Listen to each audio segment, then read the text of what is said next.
Esta es una madriguera de cachorros. Esta es la madriguera donde la madre ha acondicionado para mantener a sus cachorros a salvo.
Este se ha escapado.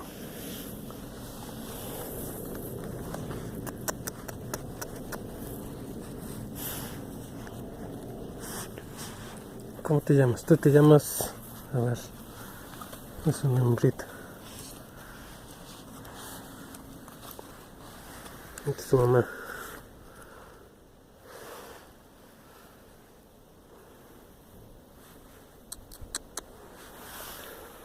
Ante el otro.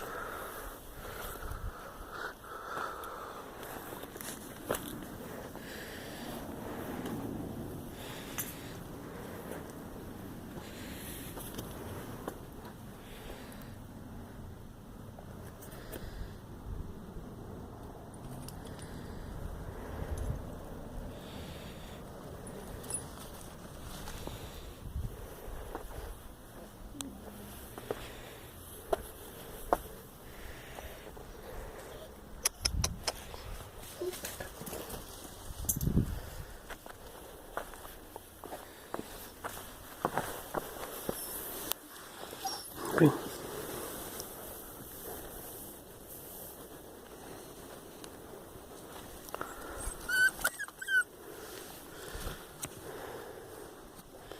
Pulgoso, este se llama pulgoso.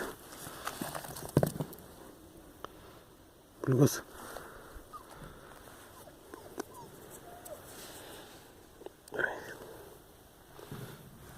Oye.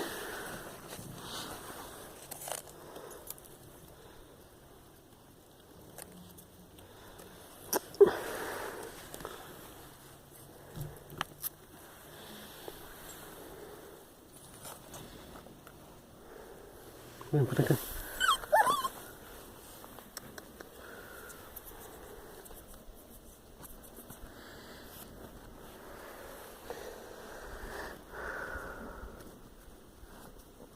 Se metió.